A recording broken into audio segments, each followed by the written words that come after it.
दोस्तों नमस्कार, मैं प्रदीप नारायण। कहा जाता है हाथी चले बाजार तो कुत्ते भूखे हजार। आज इसी विषय पर एक कहानी आपके सामने प्रस्तुत करना चाहेंगे। एक मंदिर था, मंदिर में एक पुजारी रहते थे और मंदिर में भक्तगण दर्शन के लिए आया करते थे। भक्तगणों की संख्या सैकड़ों में हुआ करता था। हमेशा मंदिर में भीड़ लगा रहा करता था। एक महिला थी जो मंदिर को प्रत्येक दिन जाया करती थी, चाहे वो अपने घर में रहती थी या कोई रिश्तेदार में जाया करती थी या आउट ऑफ स्टेशन से जाया करती थी, चाहे जहाँ कहीं भी वो रहती थी।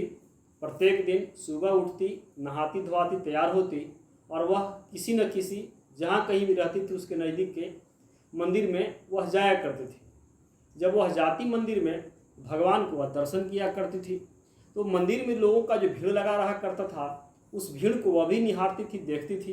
वह देखती थी कोई व्यक्ति मोबाइल टिप कर रहा है, कोई व्यक्ति मंदिर का फ़ोटो ले रहा है, कोई व्यक्ति सेल्फी ले रहा है, कोई व्यक्ति दो चार अपने फैमिली मेम्बर्स का फ़ोटो ले रहा है, कोई व्यक्ति भीड़ का फ़ोटो ले रहा है, कोई व्यक्ति गप सड़ाके कर रहा है, कोई व्यक्ति अपने घर परिवार के सुख दुख की बातें कर रहा है, कोई कुछ कर रहा है। इस मंदिर में जितने लोगों का, भक्तजनों का भीड़ लगा करता था, उसमें बहुत कम लोग मंदिर में जब जाते थे तो भगवान का वो ध्यान साधना में लीन होते थे। अधिक से अधिक लोग किसी न किसी प्रकार के दूसरे एक्टिविटी में व्यस्त हुआ करते थे। वह महिला को ये सब बातें पसंद नहीं आया करता था। चाहे वह जिस दिन जिस किसी मंदिर में जाया करती थी, वह इसी प्रकार के एक्टिविटी को लोगों को देखा करती थी। एक दिन वह एक मंदिर के पुजारी से बात करना चाहिए। वह पुजारी के पास जाती है और बोलती है, बाबा आपसे मुझे कुछ शिकायत करनी है, कुछ समस्या है, उसका कुछ समाधान जानना है। पुजारी बोलते हैं, ठीक है बोलो क्या समस्या है।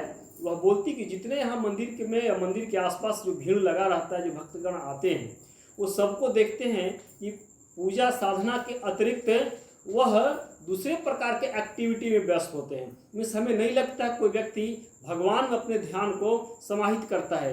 बल्कि हर एक व्यक्ति सिर्फ दिखावे के लिए यहाँ आता है। क्योंकि आप देख सकते हैं यह जो भीड़ दिखाई दे रहा है, उसमें कोई फ़ोटो खींच रहा है, उसमें कोई मंदिर का फ़ोटो ले रहा है, कोई खुद का फ़ोटो ले रहा है, कोई सेल्फी ले रहा है, कोई ग्रुप का फ़ोटो ले रहा है, कोई फेसबुक चला रहा है, कोई कुछ कर रहा है। मीन्स लोग अलग अलग प्रकार के पूजा का अतिरिक्त दूसरे प्रकार के क्रियाकलाप में व्यस्त हैं और ये मुझे बेहद पसंद नहीं है। इसका हमें ना समाधान चाहिए। मीन्स हमारा ध्यान उस पर क्यों जाता है और लोग क्या इस दिखावे करने के लिए मंदिर आते हैं। मंदिर के पुजारी ने बोला, इसका आसान समाधान है, हम तुमसे एक दो काम करने के लिए आग्रह करेंगे, क्या तुम उसे कर सकती हो। वह महिला बोलती, यस अवश्य कर सकते हैं। मंदिर के पुजारी ने बोला कि कल तुम्हें मंदिर आना है, लेकिन पैदल आना है, क्या तैयार हो। महिला बोलती यस। जब मंदिर तुम आने लगेगी तुम्हें एक लोटा जल लेकर के आना है, जिस जल को भगवान पर तुम्हें अर्पित करना है। वह इसके लिए भी तैयार हो जाती है। मीन्स कल उसे एक लोटा जल हाथ में पकड़कर और पैदल आना है। पुजारी आगे बोलते मंदिर का परिक्रमा करना है और उस जल को भगवान पर तुम्हें अर्पित कर देना है। इसके बाद इसका समाधान तुम्हें मिल जाएगा। वह महिला अपने घर में उठती है, नहाती धोआती है, तैयार होकर के एक लोटा जल लेती है और वह मंदिर को जल लेकर चलती है। अब वह जल लेकर के मंदिर में आ जाती है, मंदिर का वह परिक्रमा करती है और भगवान पर वह जल को अर्पित करती है। उसके बाद मंदिर के पुजारी से वह मिलती है। वह बोलती है कि बाबा अब आपने जो कल बताया था सारे कार्य को हमने कर लिया है, अब मेरे जो प्रश्न थे उसका समाधान बताओ। मंदिर के पुजारी ने पूछा, अच्छा बताओ कि क्या आज तुम रास्ते में जब आ रही थी तो क्या तुम्हें कुछ दिखाई दिया, क्या क्या आज तुमने देखी है, क्या क्या चीज़ों पर तुम्हारा नज़र गया है। वह महिला बोलती है, बाबा आज जब हम आ रहे थे तो आज रास्ते में किसी दूसरे प्रकार के गलत एक्टिविटी पर या व्यक्ति पर हमारी नज़र गई ही नहीं। पुजारी पूछते हैं, अच्छा बताओ क्यों नज़र नहीं गई। तो वह बोलती है कि एक लोटा जो जल लेकर के हम आ रहे थे, जल को छिलक कर गिर जाने की डर थी, इसलिए हमारा सारा ध्यान उस जल पर था। इसीलिए जल बचाने के चक्कर में हम ना किसी दूसरे प्रकार की एक्टिविटी और रास्ते में मिलने वाली चीज़ों पर हमने ध्यान नहीं दिया।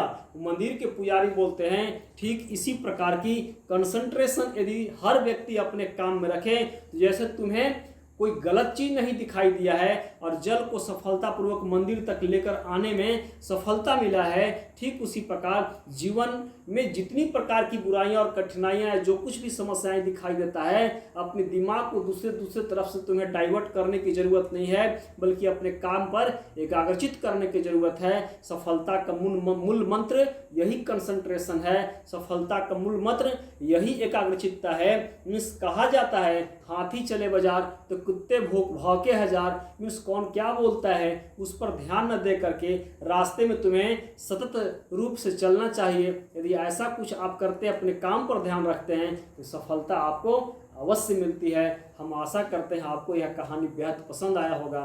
जय हिंद, जय भारत, वंदे मातरम।